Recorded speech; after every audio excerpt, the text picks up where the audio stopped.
Opinião. Hora de colocar os pingos nos is. O ministro do Supremo Tribunal Federal, Alexandre de Moraes, aplicou uma nova multa de R$105 mil ao deputado federal Daniel Silveira por suposto descumprimento de medidas cautelares. A decisão do magistrado ocorre um dia depois de o presidente Jair Bolsonaro protocolar uma notícia-crime contra ele por abuso de autoridade e da nova advogada do parlamentar se reunir com Moraes. Somadas as outras duas penalidades, as multas já somam R$645 mil. Nosso primeiro destaque no programa de hoje, a gente traz aqui para você a análise do Roberto Mota, mais uma vez hoje aqui com a gente no Pingos. Bem-vindo, boa noite, Mota. Boa noite, Brown. Boa noite a todos os meus colegas comentaristas e boa noite a toda a audiência que acompanha a gente sempre, que está aqui nas redes sociais. Pois é, esse caso do Daniel Silveira sai da esfera jurídica para entrar na esfera da ficção. Não se sabe muito bem se é ficção científica, se é um filme de terror ou se é uma história política com um final infeliz. O que a gente sabe, Brown, e que é importante dizer para que todo mundo se lembre, primeiro, é que não existe crime de opinião em uma democracia. Segundo, deputados têm imunidade por seus votos e opiniões. Essa imunidade não tem nenhuma restrição e nenhuma qualificação. Terceiro, a gente precisa lembrar que não é preciso concordar com o deputado para defender o direito dele de dizer o que ele quiser. Se esse processo está acontecendo com um deputado, ele pode acontecer com qualquer brasileiro. O Daniel Silveira é réu ou foi réu por 3 crimes, 2 deles ligados a uma lei que já expirou, a Lei de Segurança Nacional. Essa Lei de Segurança Nacional ela foi revogada e no Brasil a lei retroage para beneficiar o réu. Mais um detalhe muito importante, essa ação contra o deputado Daniel Silveira foi iniciada pelo Supremo Tribunal Federal. A suposta vítima é um ministro do Supremo Tribunal Federal. E quem julgou o deputado Daniel Silveira, quem presidiu o julgamento, foi o ministro do Supremo Tribunal Federal, que também seria a suposta vítima do suposto crime do deputado. Tudo isso, segundo os juristas, viola vários princípios básicos do direito estabelecidos há muito tempo no Brasil. O último e importante, talvez mais importante de todos, detalhe é que o perdão do presidente Jair Bolsonaro extinguiu esse processo. Esse deveria ser o fim dessa história. Quem está com a gente hoje aqui também é o Ricardo Salles. Boa noite, Salles. Boa noite, Brown. Boa noite a todos. De fato, o que adicionar ao que o Mota já disse, caberia uma reflexão sobre os efeitos do decreto de graça concedido ou assinado pelo presidente da República. Ele é um decreto de eficácia imediata, ou seja, ele surte efeitos imediatamente à sua publicação e, claro, sujeito a essa análise de constitucionalidade. Mas os efeitos são a partir do momento do decreto. Portanto, desde que o decreto foi assinado com a presunção de legalidade, uma presunção, nesse caso, de constitucionalidade também, não parece a decisão mais adequada você permanecer com as penas acessórias ou aquelas relativas às restrições, que são justamente as que ensejam a imposição de multa, etc. Esse decreto do presidente poderia ser um ponto final dessa contenda, né? O Supremo, ainda que haja todas as críticas acerca, como o Mota destacou bem, acerca da origem do inquérito, do ofendido ser também quem o instruiu e julgou, etc. Mas, ok, o Supremo julgou até com uma pena bastante forte, uma pena grave de 8 anos, que já exigiria o cumprimento da pena já em regime fechado, uma série de questões relativas ao julgamento. Mas o presidente também, dentre as suas prerrogativas constitucionais, concede o decreto de graça. E assim sendo, essa é uma discricionariedade do presidente da República. Então, não cabe aí muito juízo de valor acerca da conveniência e oportunidade. É um direito, é uma prerrogativa do presidente da República e ele a exerceu. Portanto, essa contenda, tem essa origem toda nesse contencioso, agora ela estaria pacificada. né, de parte a parte. Ora, infelizmente não é isso que nós estamos vendo e vão se acirrando os ânimos. Ontem nós tivemos, acho que foi ontem ou anteontem, a visita da advogada do Daniel Silveira ao tribunal. Eu, inclusive, destaquei aqui na Jovem Pan que entendia isso como um gesto positivo, de diálogo, etc. Mas parece que, dada essa decisão, que o conteúdo não foi algo que surtiu o efeito desejado, uma vez que adveio a multa inerente ao descumprimento das medidas cautelares. E você, Guilherme Fiuza, que nos dias de mais essa decisão do ministro Alexandre de Moraes, mais uma multa de R$105 mil aplicada ao deputado Daniel Silveira. Boa noite para você, Fiuza. Boa noite, Vitor Brown. Boa noite, Ricardo Salles, Roberto Mota. Um abraço ao mestre Augusto Nunes. Um beijo para Ana Paula Henkel, falar do nosso elenco aqui. E boa noite a todos. O ministro Alexandre de Moraes, ele criou o flagrante perpétuo, né? Aquele famoso vídeo do deputado Daniel Silveira, e ele tem interpretações, ele exerce uma espécie de direito criativo. E ele tem colocado, então, as premissas dele como realidade, como está fazendo agora. Ele age como se a graça concedida não existisse ou não tivesse valia, ou dependesse ainda de uma aferição ou de uma validação dele mesmo ou do Supremo. Então é isso, ele age, né, de acordo com premissas que ele vai criando, vai se sustentando em retórica, em alegações, e evidentemente que esse estado de coisas não é positivo para o direito, não é positivo para a legalidade e o legalismo, e nós não sabemos onde isso vai parar. Essas ações que eu sempre cito aqui, o doutor Ives Gandra, um eminente jurista que se coloca como não só um respeitador, como um admirador do ministro Alexandre de Moraes, com quem, inclusive, já trabalhou em obras literárias, e ele mesmo aponta exorbitância em ações do ministro Alexandre.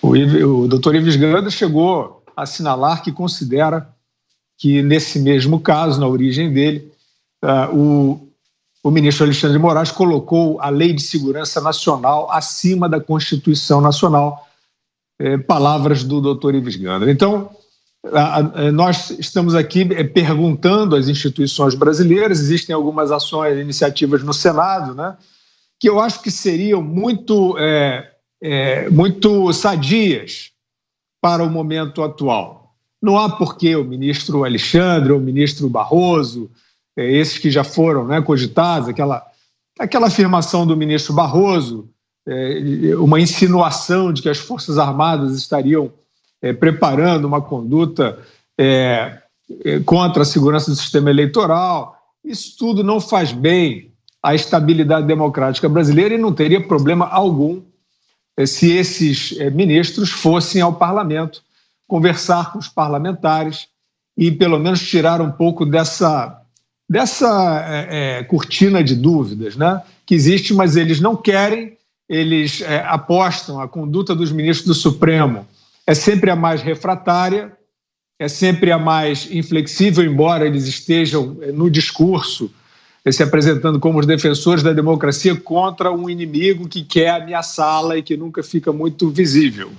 Então é isso, a gente hoje depende aí do parlamento tomar uma atitude, a atitude que eu digo para chamar a essa averiguação, porque não pode ser do Poder Executivo, né, que o Poder Executivo é o que está em conflito, e do próprio STF. A gente vai ter que ver no plenário do STF, talvez esses ministros novos, entrando nesta discussão para fazer um contraste, para pelo menos a sociedade brasileira entender um pouco melhor quais são essas premissas que, sem contraste, sem contraponto, elas vão aí atravessando todo o caminho, como se elas fossem aí um poder absoluto, e aí isso não pode terminar bem.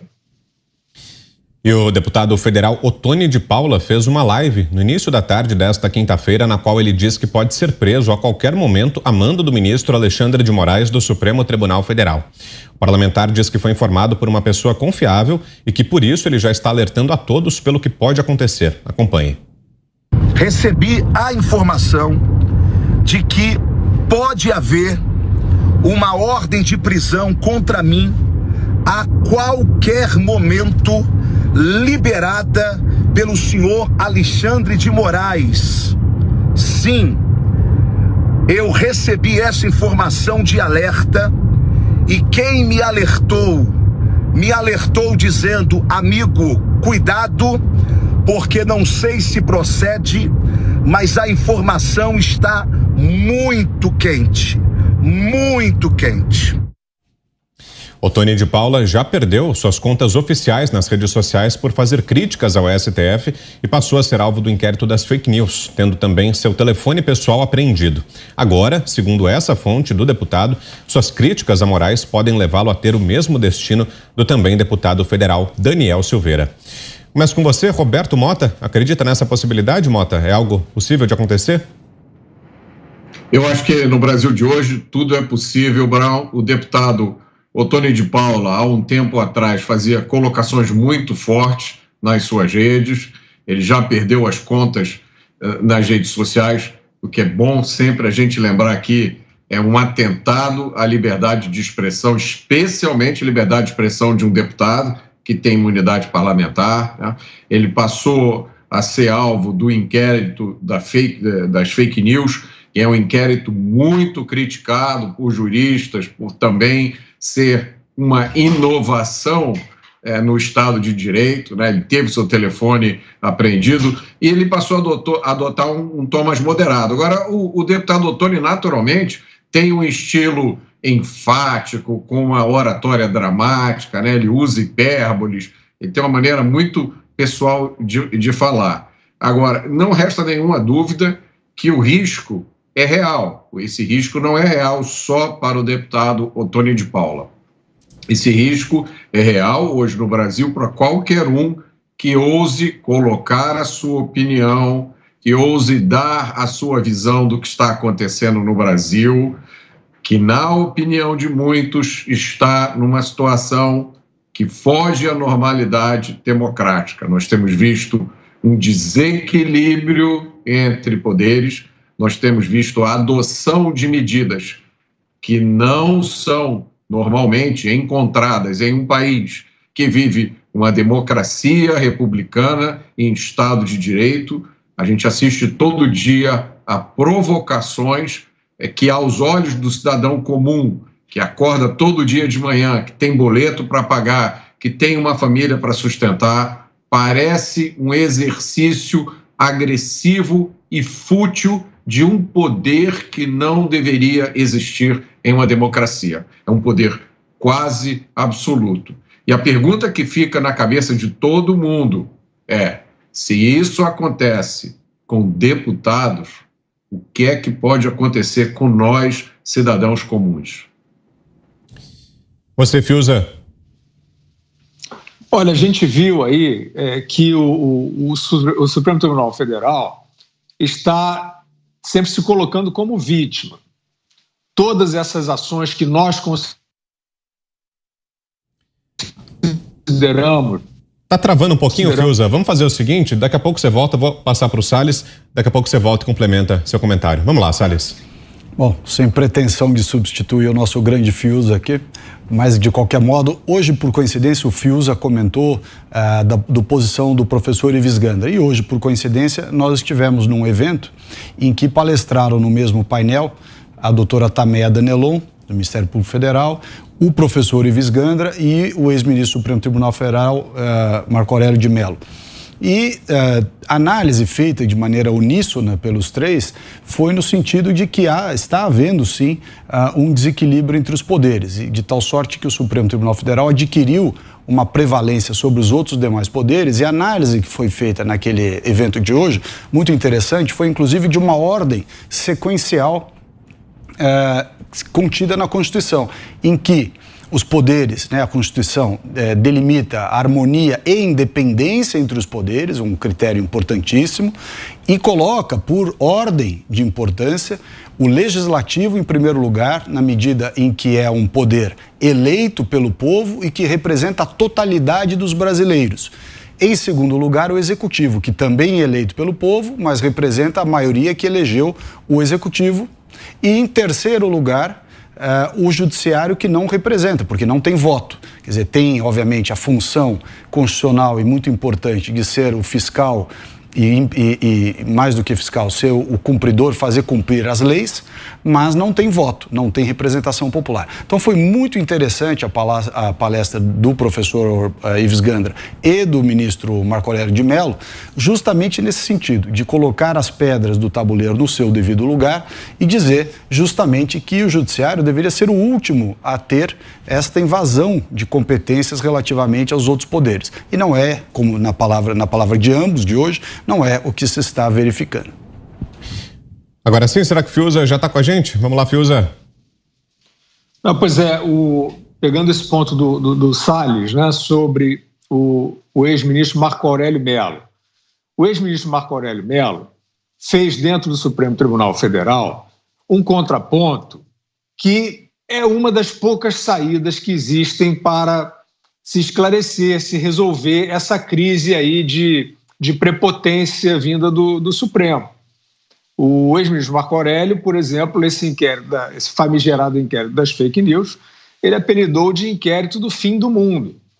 Ele mostrou as deformações disso, ele teve ali, digamos, a altivez de assinalar isso ainda como integrante da corte. Agora, eu ia dizendo, no início do meu comentário, que a tática do STF hoje é se fazer de vítima. E aí STF barra TSE. Todas as questões envolvendo as dúvidas sobre a segurança do sistema eleitoral, que são legítimas, que existem, o sistema não é perfeito. A sociedade tem o anseio do aprimoramento, né, que você tenha mais salvaguardas de segurança a esse sistema.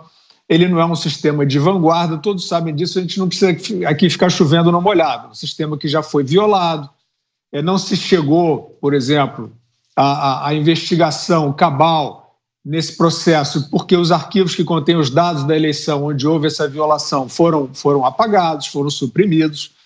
Então não tem conspiração nenhuma aí. Só que aí o TSE barra STF se coloca como vítima. Tem aí os inimigos da democracia querendo atacar a eleição. Não é isso que eles fazem, é isso que eles estão fazendo. Então eu acho que para contrapor, qualquer um que queira contrapor hoje essa tática de ação, né, se colocar como vítima, criar inquéritos para, na verdade, perseguir, eu acho que tem que entender que o melhor caminho não é a provocação. O Supremo provoca. Os ministros do Supremo fazem discursos frequentes hoje em dia. Eles vão para lives, eles dão palestras e eles soltam chumbo verbalmente no presidente da República e no governo federal. O STF provoca. Não é um bom caminho daquele vídeo do deputado Daniel Silveira, por exemplo. O próprio deputado reconheceu. Ele estava ali vertendo, né, a sua contrariedade, a sua raiva mesmo, né, de medidas como aquela. O Daniel Silveira é um policial e diante daquela medida trazida pelo ministro Fachin, que embarga operações da polícia em locais de crime, dominados pelo crime no Rio de Janeiro.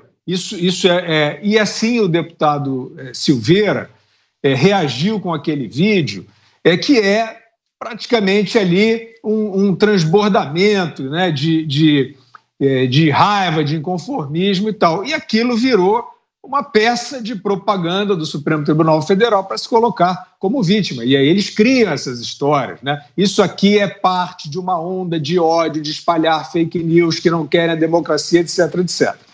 Então, acho que qualquer um que esteja nesse debate, bolsonarista ou não bolsonarista, tem que procurar colocar essa bola no chão, né? Tem que procurar trazer a razoabilidade, a sobriedade para essa discussão.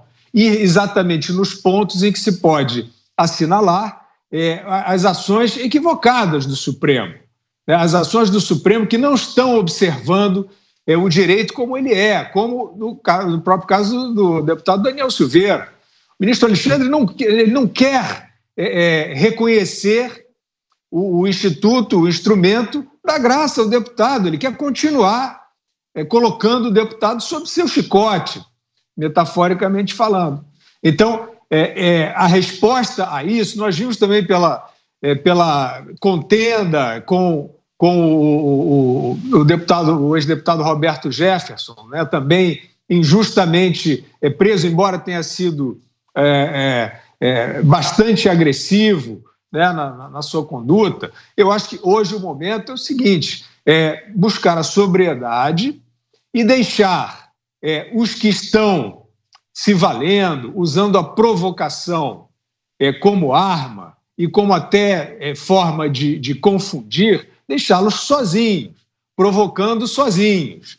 E o restante da sociedade, quem tem boa fé, não é isso? E principalmente as autoridades do parlamento e do próprio judiciário trazerem esse contraste de um ambiente sóbrio, de um ambiente equilibrado, de boa fé, onde não se quer, né, a última coisa que se quer é perder a democracia para agentes públicos que estão dizendo defendê-la, mas que estão, daqui a pouco, né, como a metáfora do presidente, estão deixando cada vez mais as 4 linhas para trás.